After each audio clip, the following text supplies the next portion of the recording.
My people, we're back once again, and to a lot of people's surprise, I didn't just disappear until the next game again. No yapping to start this one though, we're gonna get right to it. As I stated last week, stated about a roadmap, this week we got our first look at the Myplayer Builder for NBA 2K26. This is what a lot of people were really looking forward to, so we're just gonna get right into breaking this down and figuring out what we're really looking for here. To start it off, the builder now has a new layout for a lot of quality of life updates, so we're going to jump into those very briefly. This new layout moves the attributes to the top of your screen, and at the bottom of the screen, by pressing L3 or LS, you can now bring up an animation glossary to know what attribute unlocks the animation that you're looking for once you actually get to the build. So what that means basically is gone are the days to having to completely finish the build and then go into the tester or completely make the build and then head into the park, head into the animation store, buy it, just to see if you can unlock what you were planning to get the whole time. That's finally gone. You can just do it in the builder and even have it set there once you want it immediately. But that's not all, because once you close out said menu, it's basically right back to the same interface that we had in NBA 2K25, with the builder telling you what badges and takeovers you can lock with a new added feature. That new added feature is something called Build by Badges. Build by Badges is basically a new option in the game, where you can pick one or multiple badges that are desired for your build, and then it'll automatically add the stats onto your build if enough overall points are still available to be allotted at the time. And then after you have any badges that you want set, you can go around and fill in the rest of your stats as you need. So after that, we're going to jump into our badge perks. I would have talked about the build scouting report that shows up after you finish making a build, but literally all it does is show your build strength and weaknesses, so besides that, it's really not much to it. I know it's the badge perks that are really what's going to sound crazy to you right now.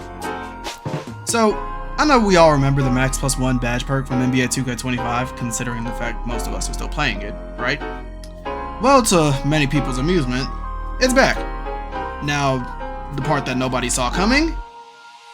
Yeah, there's a Max +2 badge perk coming to NBA 2K26. Crazy, right? And yeah, they work the exact same way that they would in NBA 2K25. For the Max +1 perk, it's still the premise of you unlock it, choose your tier 1 and tier 2, and it raises your badge up 1 level. Max +2 is the same thing, just up 2 levels, meaning that Max +2 has the potential to take one of your badges from gold to legend. Crazy, right? But last thing about this before we keep it moving is that there are actually 3 different sets of these perks, with a possibility of there being a 4th to be unlocked at a sooner point that we don't really know yet. There's the set of Max 1s and 2s that are unlocked seasonally again, like 25, affixing to their tier 1 and tier 2 badges. But then there's also a set that unlocks through something called Build Specialization that we'll get into more a little later down the line in the video. And then besides the max perks, there are also the seasonal rotates that you'll earn through the season pass, being Takeover Surge, which is just a Max +1 while you have level 5 Takeover active, Hot Start, which is a Max +1 in early portions of games, and Clutch Gene, which is just a Max +1 in high pressure situations such as the end of the 4th quarter and the beginning of overtime periods. So these are just replacing things like Scholar, Synergy that were in 25, but really saw no purpose once you had all your badges. So these are just coming in to replace those and actually give them a purpose instead of just having them sit there once your builds are maxed out. Many of you are probably asking, how does Takeover work? Well, the core of the system is just like last year, right? There's 5 levels, it's automatic, you don't have to activate Takeover, and you get stronger and stronger attribute boosts as you go up to 5 levels. Then at the end, you get a Takeover ability. We talked about that a couple weeks ago about how that system was going to return. We got a lot of positive feedback on that, so I'm sure that sounds familiar. But this year, as you continue to fill your Takeover meter over multiple games, you are going to unlock over 40 Takeover-related rewards. And some of these rewards are going to be Takeover token. And you can see in this screenshot on the right side that this person has 39 available tokens. And these Takeover tokens are how you unlock new Takeovers this year. So in total, there are 44 takeovers and 11 takeover abilities. So that is much more consolidated compared to 2K25. So it's consolidated so that each takeover is more impactful based on feedback from the community that last year there may have been too many takeovers. So once you unlock a new takeover this year, you instantly get access to the full 5 levels. You do not have to keep hitting level 3 to unlock level 4 to unlock level 5. Once you use your takeover tokens and unlock a takeover, you get access to all 5 levels right away. Not gonna lie to y'all, leaving that in was purely a cop-out. I can't take what they said and put it into my own words. They kind of confused me with the takeover tokens part, and that alone. Like, not so much how they work, but how we unlock them. But to sum up the takeovers, basically besides the token unlock, like I said, functionally, they work just like 25. It's the level 1 through 5 system, and at level 5 takeover, your takeover ability activates. The things that are different with it though are, as mentioned, you unlock your takeovers by using takeover tokens. And you don't have to grind your takeover from level 3 to 5 anymore. It's immediately unlocked at level 5 now. Another thing that is really new is that we have custom takeovers as an unlock now. What this means is, functionally, you choose the same 3, well, not the same 3. You can choose 3 stats that you want your takeover to boost, anything but physicals, and when I say anything, I mean anything. And then you can choose any takeover ability that your build originally has access to. This is a great addition because there might be a case where you wanted specific stats off of a single takeover that had the ability you wanted, but they didn't have every stat, so you had to sit there and take a L on that. But now this makes it able to happen.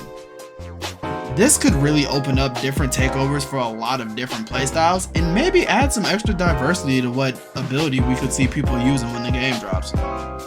We're probably still going to see a lot of Deep Bomber and 3&D. Well, what is it? Marksman? Yeah, Deep Bomber and Marksman, but you know. One can dream, right? Spinning back to what I mentioned earlier, now we're at the Build Specialization feature. Build Specialization is a new feature being added in NBA 2K26 that can give you a nice boost in a specific category. The categories are based off the overall categories that you could give yourself in the builder to begin with, being finishing, shooting, playmaking, defense, and rebounding. These are also very low requirement quests to be able to take the quest line in the first place, with every entry only being 60 of a specific stat.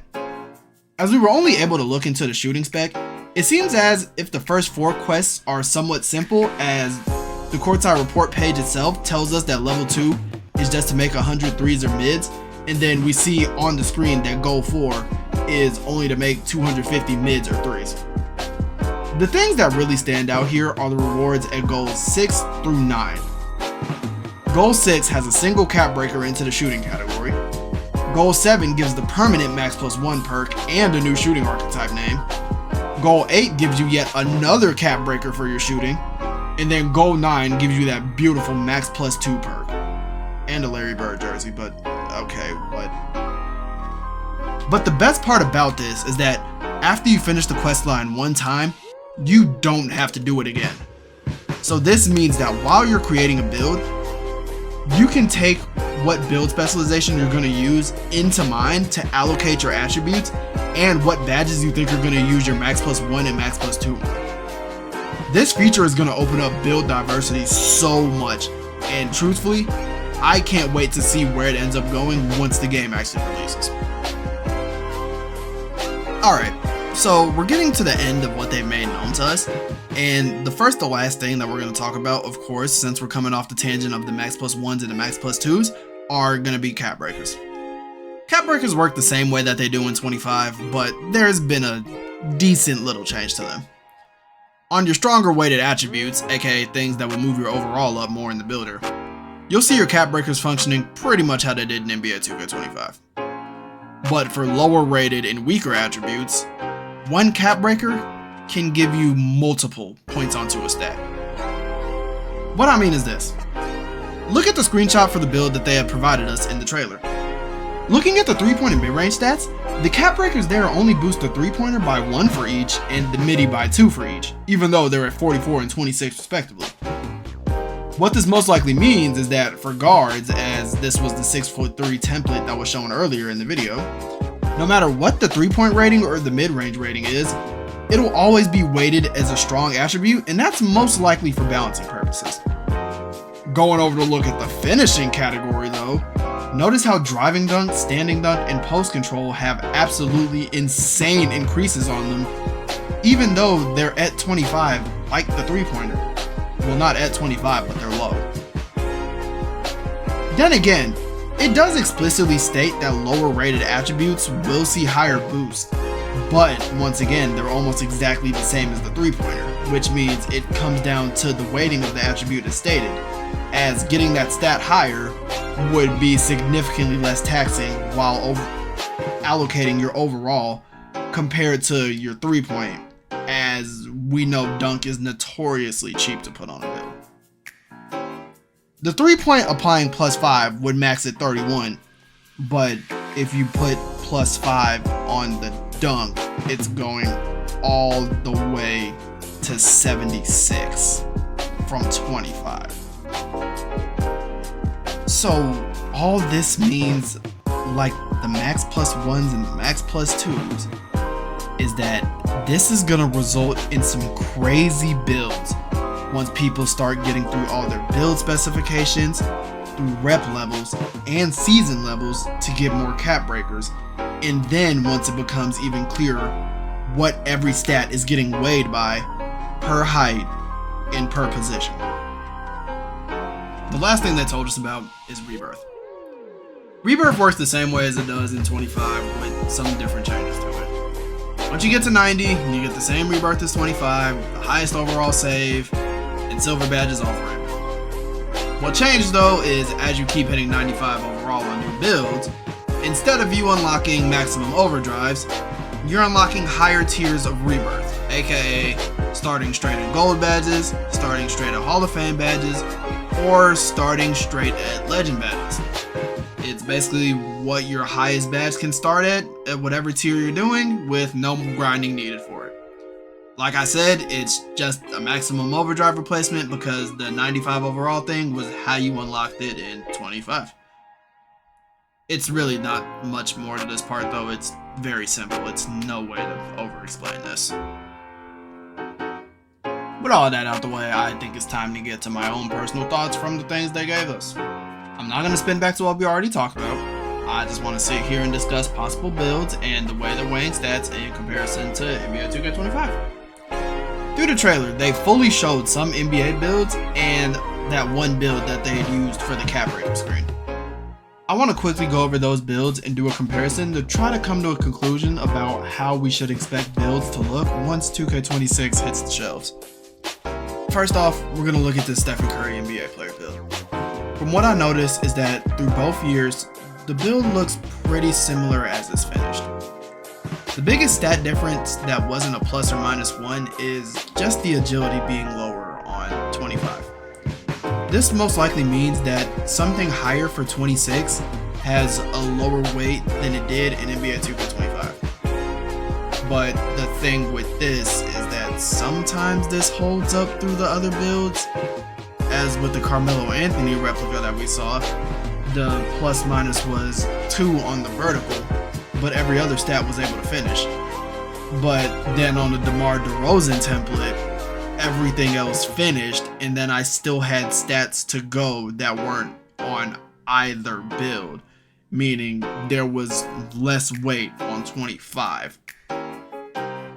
And just so you guys can get a better idea of what I actually mean, I'm gonna leave up some comparisons for the other builds they showed right here, and I'll leave the timestamp for you to be able to skip to when I'm actually talking next.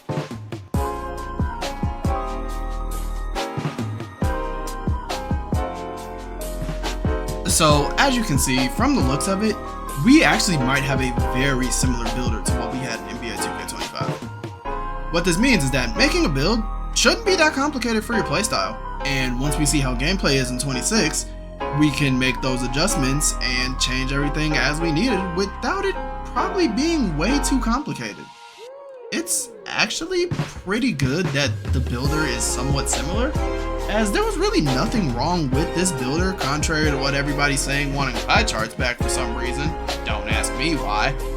But yeah, it's actually pretty good. Just gotta wait to see how gameplay shapes it, and then we'll be ready to go. Wrapping it up here though, with everything we've heard so far, it's shaping up to be a pretty good experience for everyone leading into the year. Build improvements, a little more restrictions opening up, more badge perks, more incentivized improvements. They're giving out so much that the people have been asking for and more to the game. It's really shaping up to be great. With that being said though, that's all for this video again. And remember, any questions you might have can be directed right to the NBA 2K Discord or directly to Mike on Twitter.